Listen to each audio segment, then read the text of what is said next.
Hello and welcome to another edition of Capper Comparison Picks. I'm Ranj and today I'll be giving you the Capper Comparison Picks for the co-main and main event of UFC Fight Night 212, also known as UFC San Diego. Marlon Vera versus Dominic Cruz. That is the headliner. Sorry, it's very late. I had a super long day. Be sure to check out the videos I've done throughout the week, covering every fight except for the two rescheduled fights from last card. You know, the Ariana Lipski, Priscilla Cachoeira fight and the Jason Witt, Josh Quinlan fight. Those two rescheduled, so I didn't cover them because I'm going with the same picks. If you must know, I'm taking the underdog Cachoeira, and I'm taking Josh Quinlan, the favorite, to get a knockout over the glass jaw of Jason Witt. But let's get onto these co-main and main event because it is super late. I just spent half hour messing around with my camera, so I had to delete a lot of, I had to free up storage space, so because my most recent video was cut off after, like, not the video I did today, the video I did yesterday cut off because I was limited on my storage space, so I had to go through, delete a whole bunch of old videos. Thankfully they're in the history of YouTube, so I don't have to worry about that. But anyway, sorry about rambling. Let's get on with this. Starting with the co-main event, we've got the featherweight fight between the Silent Assassin, no, not Vicente Luque, the Silent Assassin, David Onama, taking on Nate the Train Landwehr. David Onama comes in as the favorite, minus 330. Wow. Professional record of 10 wins, 1 loss. That loss was a short notice fight. Going against Mason Jones. His 10 wins, most of them outside the UFC. He does have his UFC debut was his loss to Mason Jones. After that, he followed it up with a standing TKO win over Gabriel Benitez, who was also earlier on this card, Mowgli, and Charlie Ontiveros. I think he's got a dog shot. I think I might take Charlie Ontiveros. Just because he quit doesn't... check out the videos I've done this week where I already covered that. And I do make an argument for the American Bad Boy in that fight. And most recently, he had a rematch against Garrett Armfield where he got him in an arm triangle in round 2. Garrett Armfield brought up short notice UFC debut. He was feeding his goats at his aunt's farm when he got the call. That's how, you know... So David Onama, you know, he's a pretty impressive guy, but his record, I mean, the loss, Mason Jones was a good fight, but Mowgli, Gabriel Benitez, I guess he won in standing TKO round 1, so he won in good fashion, but I mean, the Garrett Armfield, that was a rematch, and everybody else, FAC, that's the Fighting Alliance Championships, that's the Glory MMA regional scene, Missouri regional scene, where Glory feeds all their fighters. And by the way, David Onama is a Glory MMA product, training with, you know, of course, Coach James Krause. Also, a lot of work with Coach Jason Highwalker. Jason High or Jason Walker, but I think it's Jason High. But he's made it Jason Highwalker, I don't know. But he is a BJJ black belt turned former fighter turned coach, and I guess yeah, he's been photoed with Jeff Molina, also from Glory MMA. David Onama will have a 2-inch height advantage and a 3.5-inch reach advantage over Nate the Train, and he'll have the age advantage because Onama is 28 and Nate the Train is 34, on the wrong side of 30. This is a featherweight fight, so this is where the age it still means a little bit of something, but I don't take too much into stock when it comes to the age. But let's get into this because we do have some contrarian pickers on this fight, interesting enough. Let's talk about Nate. Nate the Train Landwehr. He was a college track star. I know it was community college, but nonetheless, you got to imagine being a track star. His endurance, his cardio should be on point. He's a very aggressive fighter, comes out, a lot of action right off the bat, right off the first ding of the bell. His most recent win was a great anaconda choke in round 3 against Ludovic Klein, Mr. Highlight.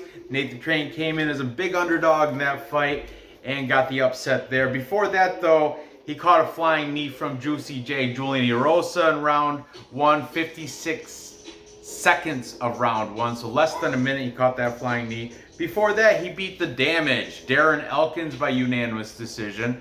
And prior to that, another knee. Herbert Burns caught him with a knee in round 1.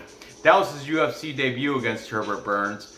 So in his UFC career, he's been knocked out twice, and both by flying knees.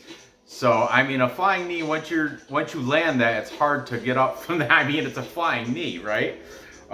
Before that, he was down in the Kazakhstan regional scene in M1 Global, where he was dominating all comers over in Kazakhstan, over in Europe, taking on Russians, Kazakhstanis, Polish, whoever, anybody came his way, Nate the Train was handling them. I like that on that. Most recently, he beat Victor Kolesnik by unanimous decision. Yeah, I'm not familiar with the whole M1 Global Kazakhstani scene. I know a lot of fighters like Ludovic Klein, he came out of there, and there's a lot of UFC fighters that came through that M1 Global regional scene, but Nate Landwehr happens to be one of them. Out of Tennessee, Nate Landwehr. He's training, though, at MMA Masters. On Instagram, his cardio on point. He's getting it in. There's a lot of footage training with Coach John Lopez down there in Miami at MMA Masters. So good on Nate Landwehr. It's going to be the line is a lot wider than it should be. I mean, Onama should be a favorite, but minus 330. Come on, really? Let's see what the cappers have to say in this one. Whole new flock of cappers. Every episode I try to use new cappers, So anyway, we've got taken the minus 330 favorite in David Onama. We've got Any Action Sportscast. Any Action Sportscast. That is Effie from Any Action Sportscast. I know it's a lot of initials there, but anyway, he's taking Onama by knockout in round 2. Okay, Effie, I hear you loud and clear. Any Action Sportscast. Should I change it to Any Action? I don't know. How should I write that? You tell me, Effie. What should I do? Also taking David Onama. We've got Fight Night picks. Matt and Craig Allen both agree that Onama should get the win here. Then we've got Burt MMA, the young gentleman, doing great with his YouTube. Covers everything. UFC, PFL, Contender Series, covers it all. Fantastic. Burt, I've always been a fan and a follower. And then we've got Perfect Parlay Pursuit. However, it is not Triple P certified. We've got the brothers Alex and Lukey CK, both taking David Onama, but over here taking Nate the Train. Perfect Parlay Pursuit. Dan, I don't know why I wrote that all stupid, cut off at the end, but whatever. Dan from Perfect Parlay Pursuit is on the side of Nate the Train Landwehr. And we have one more capper to make it 5 for the show. And we've got, it's your boy, eBay's, that's right, eBay's fight predictions. eBay's on the side of Nate Landwehr. Nate the Train, thinking he's gonna get it done. Nate the Train does have a much better fight experience. He's had his UFC debut against Herbert Burns, where he caught the I mean, he's like a win-loss as a pattern fighter in the UFC, but impressive over there at M1 Global, and at plus 270, man, he's very.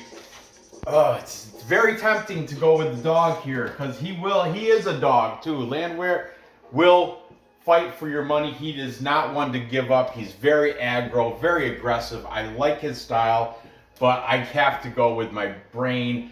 My pick in this fight on Tapology will be David Onama, but at minus 330, there's no value in that. So I will hedge. That's what the big pink dollar sign is for. I'm gonna hedge bet Landwehr at plus money, plus 270. I will throw a hedge bet on that because it's a co-main event. So I'll have Onama in a big parlay, and then I'll, if the parlay gets to this fight, if I've won 4 of the 5 legs or something, like a 5-fight parlay, Onama's left, I'll keep that bet, and then I'll also throw a hedge bet on Landwehr, so I win-win either way. But I think Onama's going to get it done.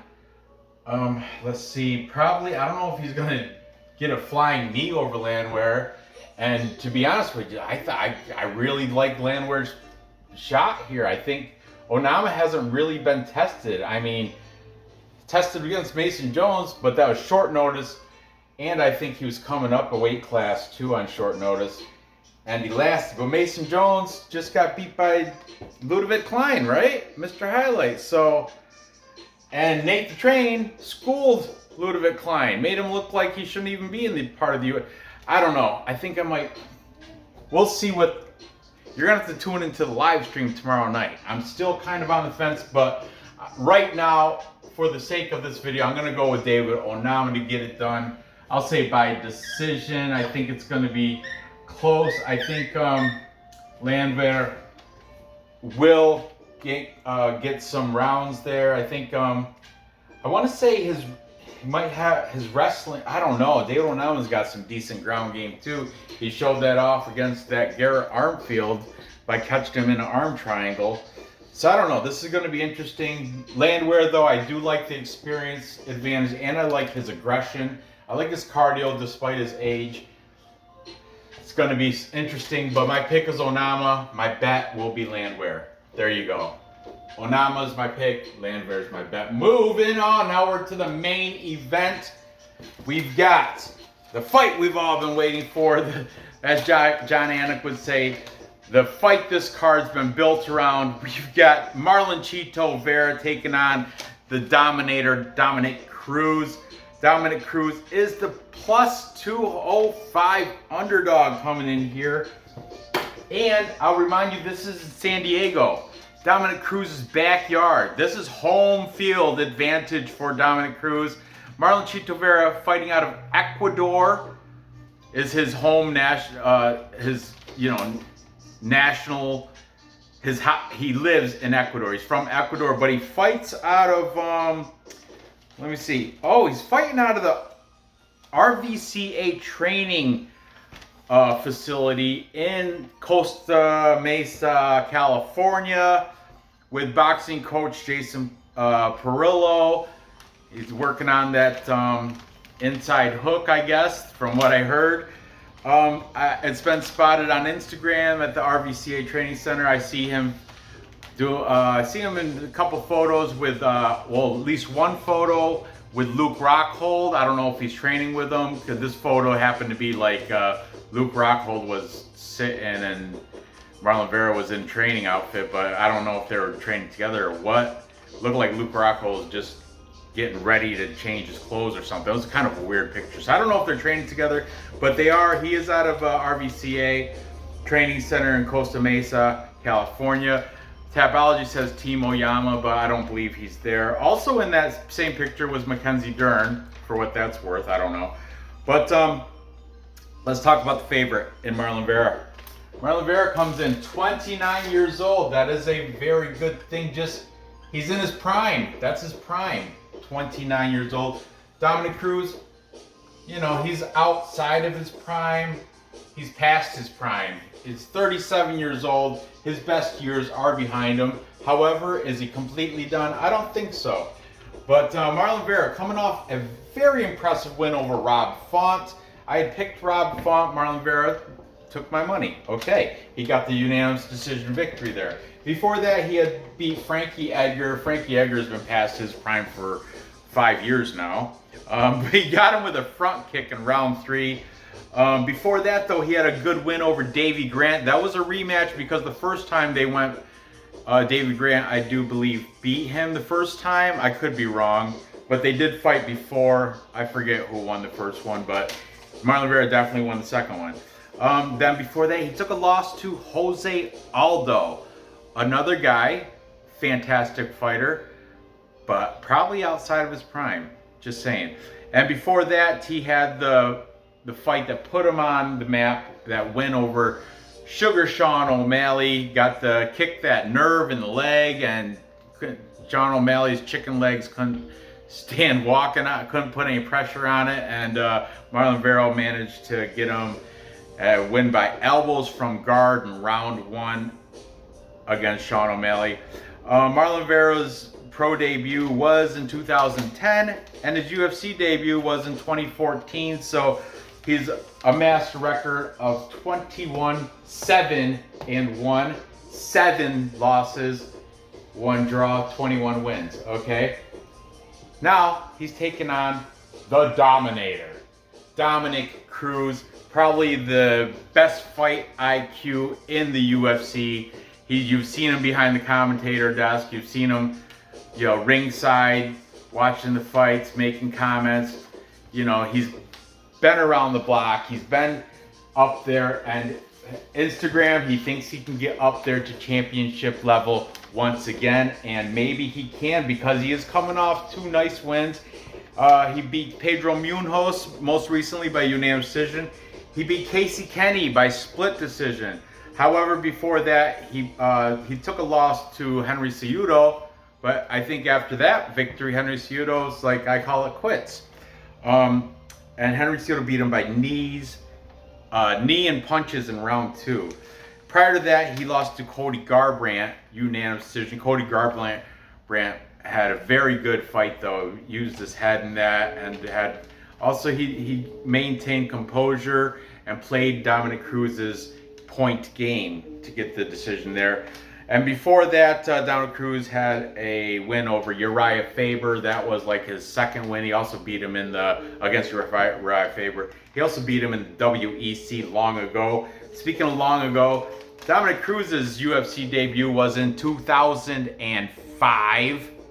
No, that was his pro debut. I'm sorry. Pro debut 2005. His UFC debut 2011. 11 years ago, he entered the UFC His pro debut, 2005. Ridiculous. Unreal. Let's see. He's training, like I mentioned, San Diego. That's the backyard. He's training under Victory MMA and Fitness in San Diego. He's spotted on Instagram training with Lerone Murphy. And, get this, Roman Bravo Young. You guys are like, who the hell is Roman Bravo Young? Roman Bravo Young is a 2-time NCAA wrestling champ out of Penn State, and he still goes to school there. He's going a second-year senior.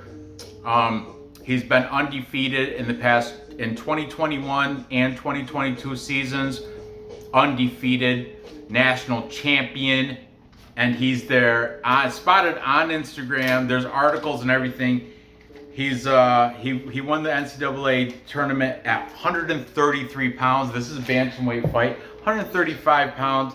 And I did mention Dominic Cruz is cerebral. He is a very high IQ fighter with game plans. And what's he noticed?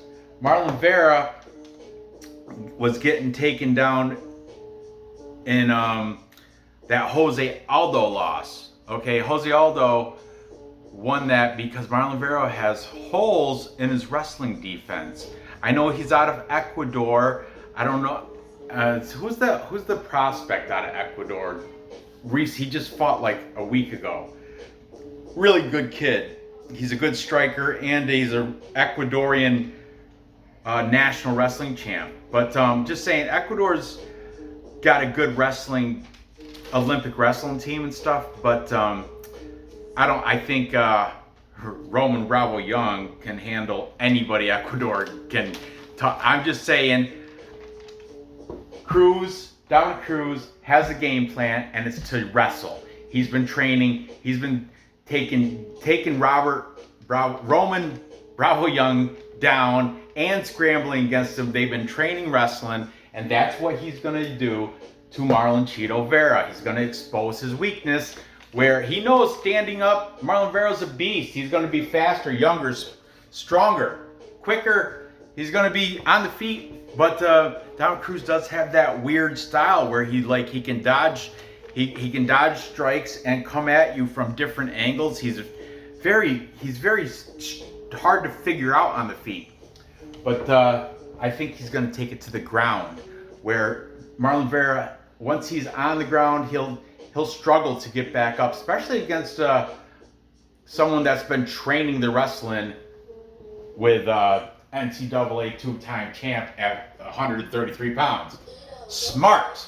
Dominic Cruz, smart. At plus money.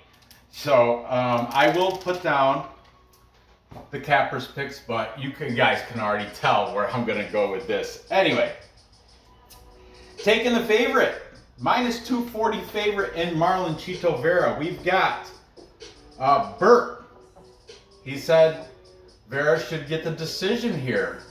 Okay.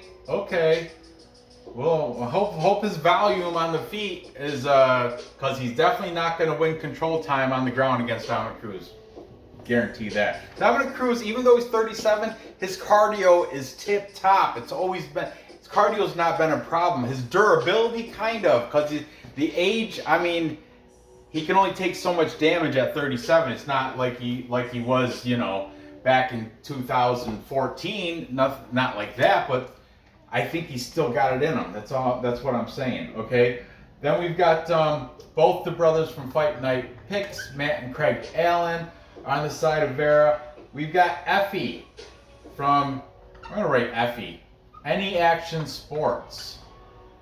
Effie is also taking Marlon Chito Vera. The links for all these will be in the description. I urge you guys, especially Any Action Sports Cast, he could use some subscribers. Show him some love. The guy's smart. He's sharp. I like his breakdowns. I like his whole video content. It's visually appealing. He's a good dude.